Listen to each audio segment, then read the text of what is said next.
Yo, what's up, guys? Lucky here, and today I'm gonna be talking a little bit about a movie that I recently watched because it came out on HBO, and not an advertisement or anything, but Mortal Kombat 2. The first one was alright. The second one is a lot better. I'd probably shoot it maybe like a 7 out of 10. It was very intriguing. It was about 2 hours and 30 minutes, I believe, if I remember correctly. But the whole plot, it really enticed me into the whole thing. I've always played Mortal Kombat, but I've never really gotten into the story. But yeah, I mean, if you got time and you have HBO Max, you might as well, load it up and watch that. I highly recommend it, especially if you do like Mortal Kombat, the games, and all that and whatnot. And if you're like me, that's never really known anything but the story.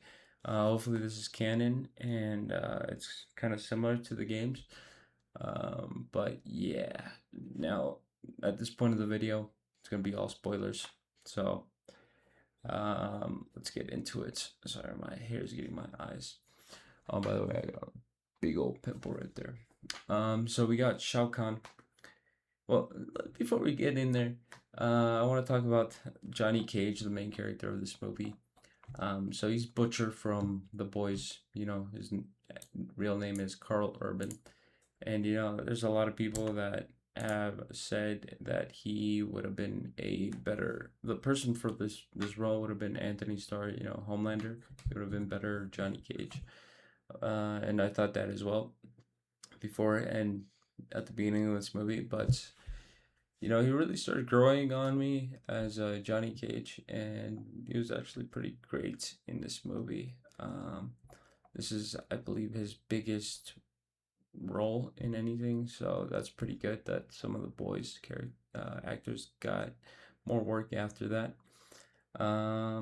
Yeah, but basically we just start with like a whole back story of Shao Kahn, how he took out Kitana's parents and then took her in as her new daughter, and then we go to the present where her and Jade are both friends and consider each other siblings, but they work underneath Shao. Kitana's conspiring against him with Raiden, and we later see that in the movie. I honestly also I love the Baraka and how he was introduced into this movie. And a lot of these characters, I thought they were bad people from the game, but they actually became good people. Like for example, Sub Zero and Scorpion. I thought Scorpion was the bad guy and Sub Zero was a good guy, but apparently so not so much. But we start off with Shao Kahn trying to take Earthrealm, and it's basically the system it works. How it works is Shao Kahn takes ownership of a planet, but sets up like a duel system where it's 5 versus 5. So there's 1v1s going out through all the things, and it's basically Mortal Kombat. You know, um, they have to, they have to fight to until one unalives the other. They could also spare each other if they just beat them and they let them live. Um, I like how they added fatalities into this. It was pretty gory, pretty gruesome. And also, when Johnny Cage gets zapped in there, he gets, he starts swaying like in the game, which was pretty funny. In the good side, we got Zanya, Jax, Liu Kang, Kano, and also, uh, the main character who is Johnny Cage. So yeah, Johnny Cage doesn't really want to fight, but at the end he kind of starts growing into it. He loses, but he's also helping the good guys because there's like a back thing that's going on where Shao Kahn, the bad guy, sorry, this is pretty bad. Shao Kahn, yeah, I can't really say the Asian names, but Shao Kahn grabs an emerald, um, cuts Raiden's neck, and then charges it with that, and then puts it on himself to become immortal like God. here, and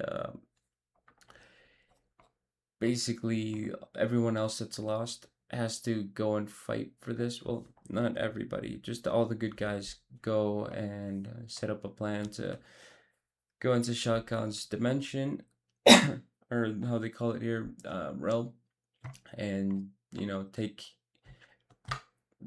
destroy the emerald so they have a chance to beat him.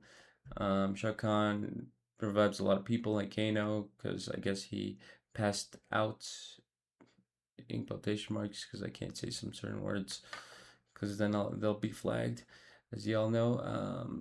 He revives Kano, and then Bihan, who is Sub Zero, um, and Scorpion comes back and he fights Bihan and all that jazz. At the end of the movie, Jade helps them as well in the Hell realm, and we get a bunch of the good guys fighting the bad guys. One person that did make me really sad when they passed out, or passed, yeah, I'll just keep saying passed out, was Cole Young. It's just, it was sad because he was telling Johnny Cage that he left his kids and his wife back at home, and it's scary, but he's trying to like give him a little bit of push, like feedback, so he can uh try to unlock his power and fight.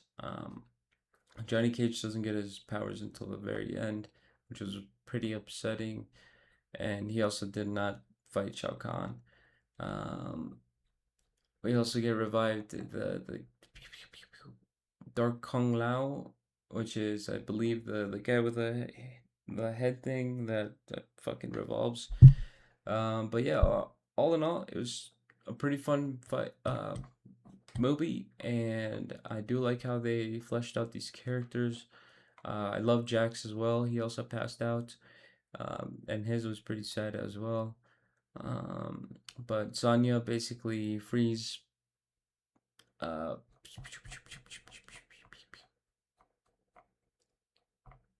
Katana. Oh my god, I keep double guessing these names, but it is what it is. And frees Katana because Shao Kahn figures out that she betrayed him. So then Kitana gets put in like shackles, and in the final fight, she gets freed and fights to avenge her parents, rightfully so. And then they break the amulet as soon as she gets a finishing blow and takes out Shao Kahn. And that wraps it all up. There's also an end scene where all the good guys gather up, and Johnny Cage comes back to um, oh, wait, Baraka, and teaches him how to fight because he beat him in a duel, and it's pretty funny. Honestly, Baraka is probably my favorite character in this movie. And they all just gather together and say they're gonna go and revive all their friends. Probably pushing on to a third movie. I don't see what happens after this because I'm not very in depth on the lore of Mortal Kombat. But yeah, I'll talk to you guys later, and peace out.